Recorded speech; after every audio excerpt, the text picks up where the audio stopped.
Hello fellow guitar geeks, I'm Andy, and in this video I'm going to get all ambient and dreamy. So maybe turn off the lights, pour yourself a nice cup of herbal tea, and well, pour the tea first, then turn the lights off. Don't want anybody tripping over with hot beverages. Anyway, this is the 𝗨𝗚 from Walrus Audio, a reverse soundscape generator. Sounds rather posh, doesn't it? In a nutshell, the 𝗨𝗚 is an ambient music making machine powered by reverse delays and reverbs. I'll get into the details in just a moment, but let's first hear what the pedal can do. There are 5 programs available on the 𝗨𝗚, so here are my top 5 tones, 1 tone per program. Before we get started, this is the 𝗧𝗛𝗜 from Kaufman guitars with cream tea pickups in it. I'm putting that straight into the 𝗨𝗚 and then into the Fender Deluxe Reverb, and that's going through some vintage V30s in my Harley Benton cab. Right, let's do the first tone, which is program 1, and that's reverse delay into reverse reverb. Apparently good for big, scary chords.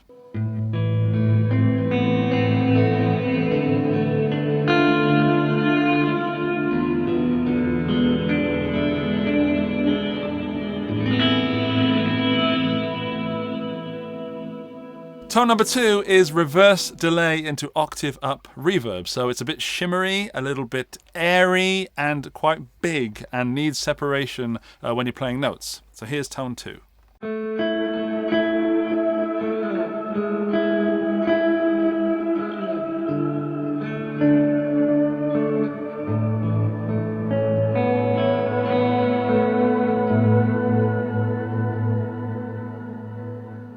For tone 3, I've got program number 3, which might be my favourite program. It's reverse delay into octave down reverb. So it's kind of the opposite of a shimmer. So an evil shimmer. It sounds like this, and it's good. It's good for drones.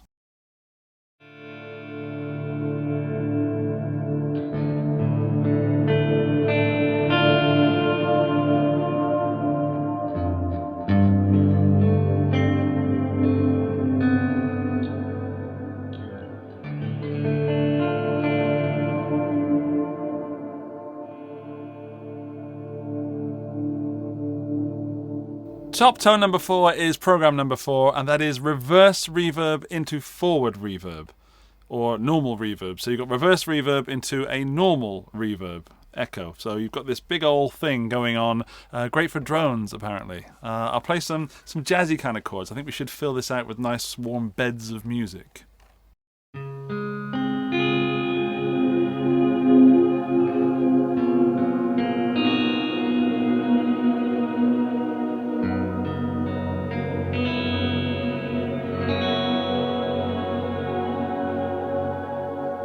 And finally, top tone number 5 is pitch delay into pitch delay, which honestly I found quite challenging.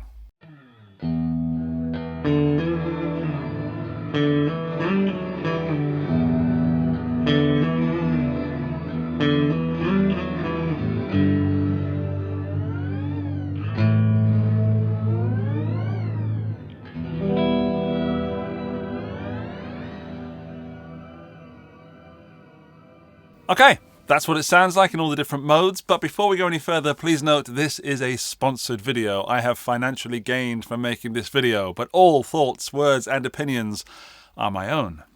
Still here? Okay, cool. Let's get into it.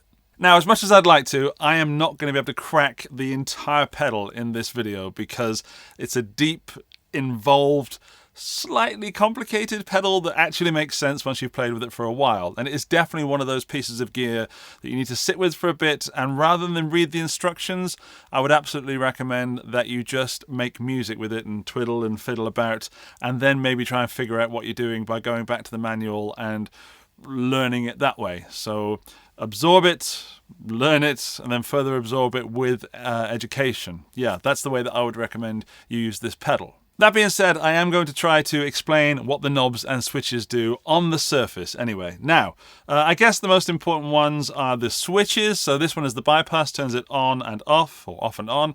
This is the tap Or, as you might have heard in the top 5 tones, I held it down, and that gives you that rise function, and then it falls again when you release it. Up the top right is the mix knob. All the way to the right is a completely wet signal, so only the effect. And all the way to the left is a completely dry signal. So that's the same as, or pretty much the same as, having the pedal off when you've got it all that way. So if it ain't working, maybe you've got the mix down. The next one is the modulation. So there is a sort of warbliness on the sounds. I'm not a massive fan of modulation warble sounds. I think it messes with my head a little bit. So I tend to keep that fairly low, but you can go pretty much up to Wobbletown.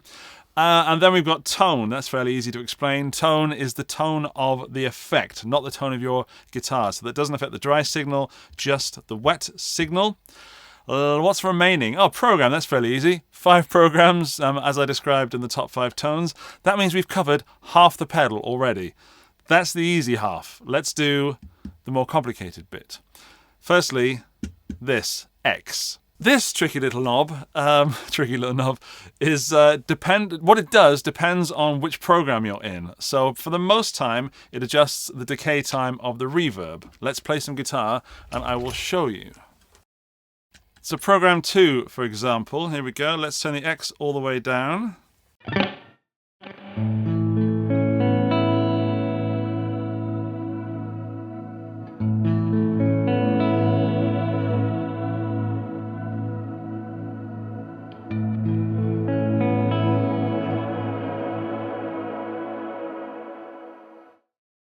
So, as you can hear, the X knob adjusts how long that reverb lasts for. In other programs, it does other things, and I'll leave that up to you to find out and discover. Now, the time knob and the tap tempo control the same parameter, the delay time of the repeats. And if you're tapping here, this doesn't matter. And if you're controlling with the knob, this doesn't matter. So we can push that. Can we? Yeah, so that's weird. That's kind of counterintuitive. Down is faster, of course, because the delay time is quicker. That was weird.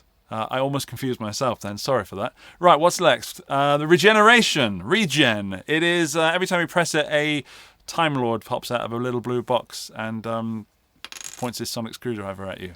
No! No, nerd. What a nerdy thing to say. It controls how much is in the second feedback path. So I'll just show you rather than tell you, because it's hard to explain. I'm dropping my pick.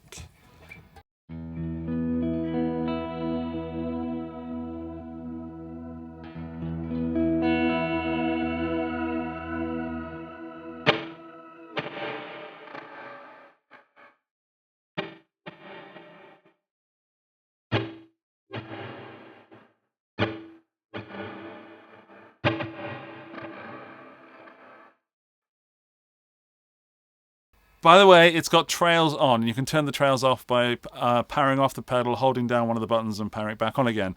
I am kind of boring myself explaining the pedal to you. I'd rather just play some music with it if you don't mind. I guess the feedback is the one left to do. That just is how much feedback you get. So turn it all the way down and there's not many delay repeat. That's kind of cool. Max it.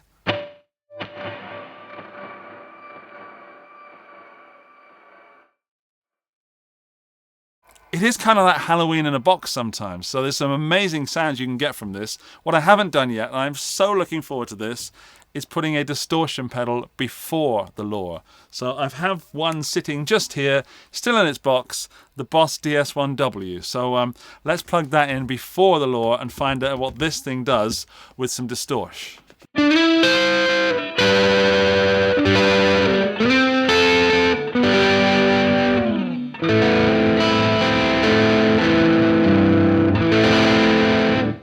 Let's try now with some 𝗨𝗚.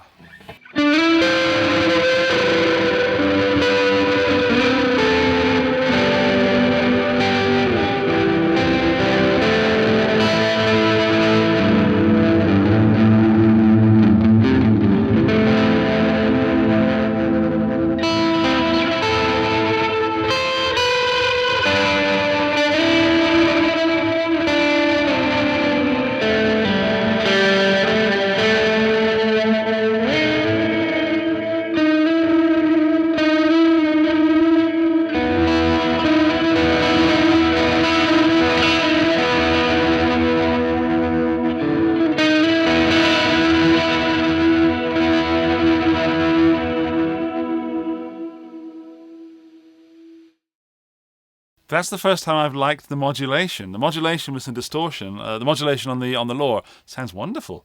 I've got it quite bright, so I mean it sounds good to my ear, so therefore it is good. I do that a lot. I look at knobs. I look at pedals and I think that they look wrong, therefore they must sound wrong. Silly Andy. Right, let's do something massive and see what happens. Let's also put it on program 3.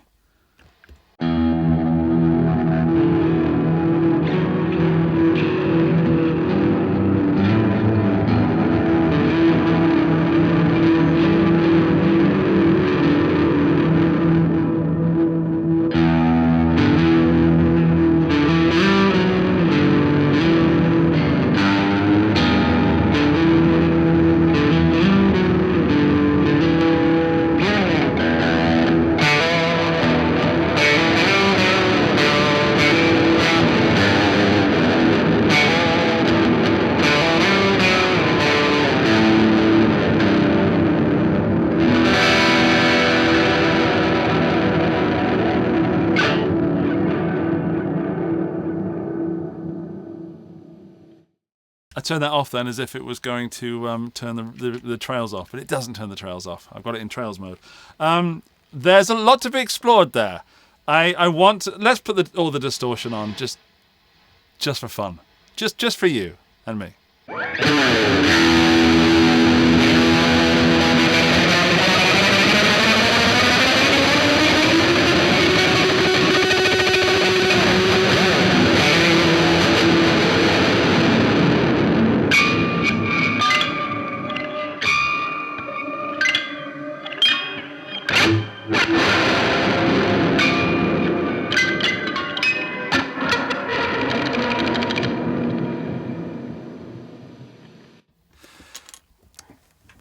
That was just for me, if I'm honest. Right, okay, let's move on. I'm going to put a synthesizer through it. A synthesizer.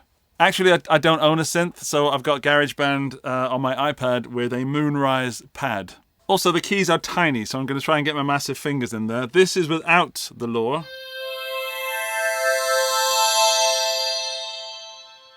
This is with the 𝗨𝗏.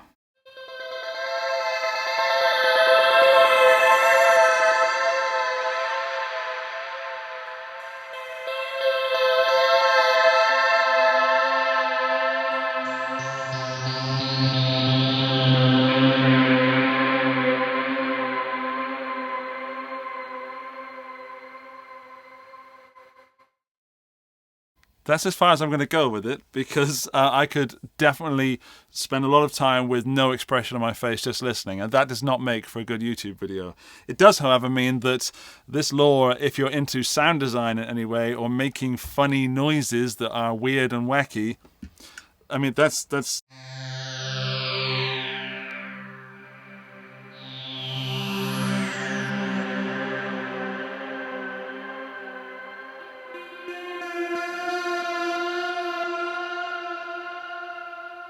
That speaks for itself, I think. Okay, it works very nicely with, I guess, a synth, a GarageBand version of a synth.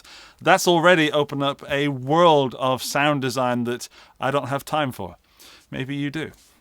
Actually, as I'm here with the 𝗨𝗏, I've got this Kalimba, also known as a thumb piano, which I've always wanted to use in a video and never gotten around to. It's got a pickup in it, so why not just plug it straight in and see what it sounds like with this crazy, wacky ambient pedal?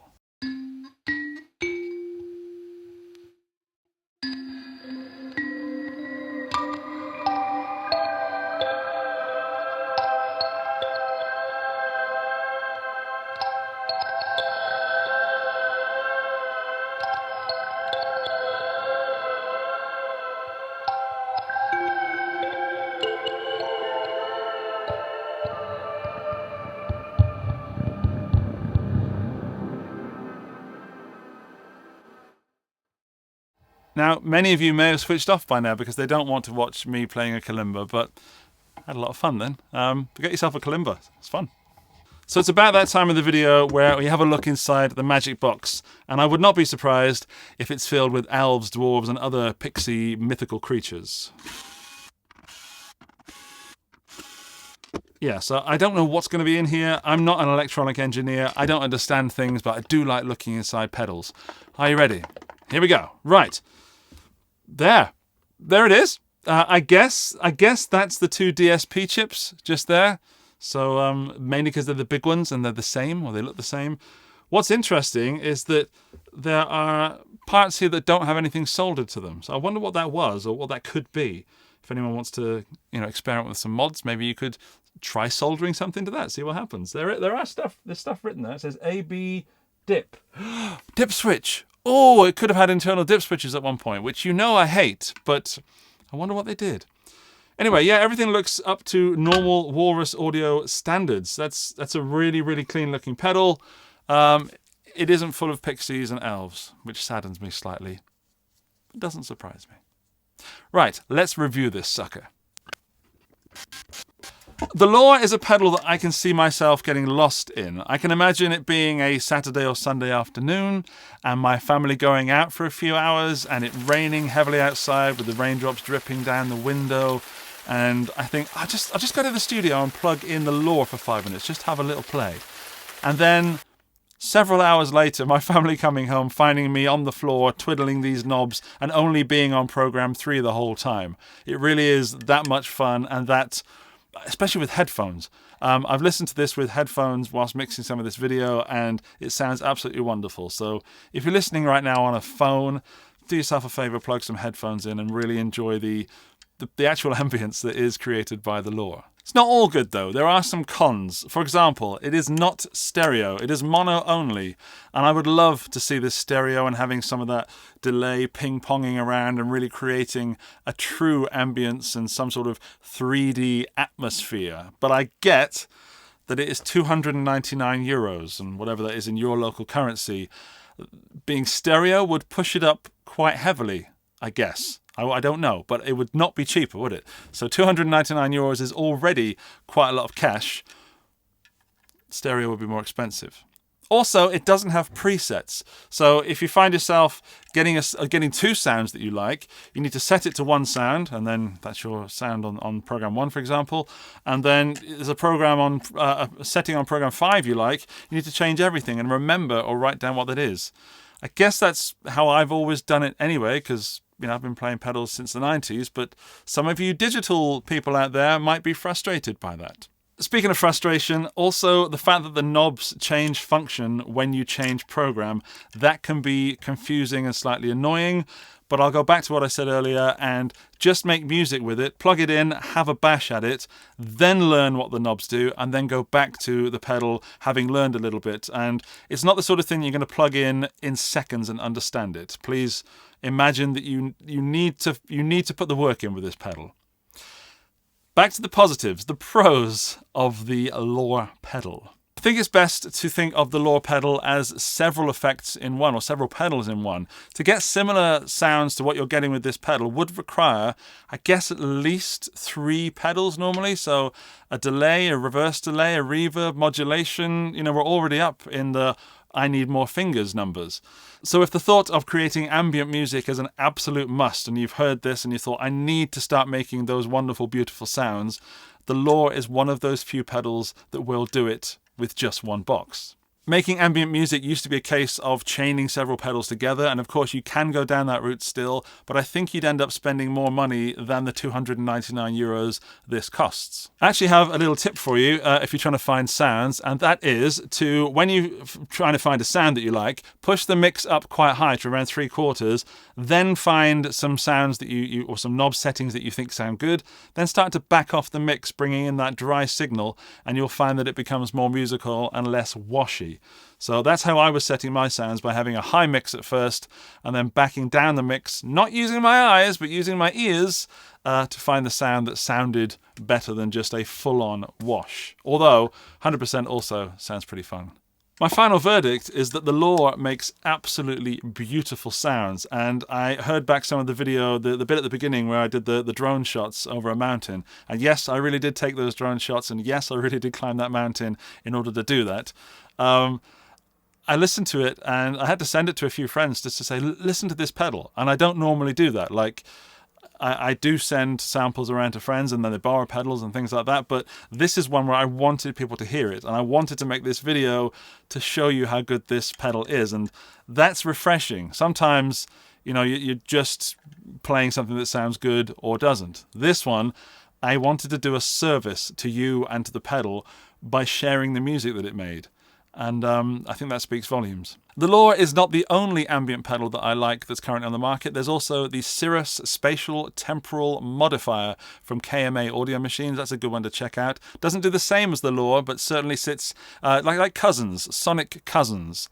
And then if you're on a budget, I guess you can get any delay that does reverse delay, which you can pick up for around 40 euros now, such as the 𝗚𝗏𝗃 Timecore Deluxe, and get a reverb, maybe even your amp reverb, and start messing with ambient sounds that way, and then maybe work up to something like the 𝗨𝗚. So if you think it's too expensive, but you want the sounds, you can get it for cheaper, but this will get you there easier and quicker, and probably cheaper in the end. To make it easy for you, I've put a link to all the products that I've mentioned in this video in the video description. If you click one of those links, I do get a small kickback, for some of them are affiliate links, but I do not recommend anything that I don't believe in, so you are safe going to those products. That's it from me and this beautiful sound generating machine. If you want more from the 𝗨𝗚, then there is a video on your screen right now. Go and check it out. It's got 5 guitarists attempting to play ambient versions of classic riffs. It's a lot of fun, and I really enjoyed making that video. Go and watch that one. I'll see you over there. Bye-bye.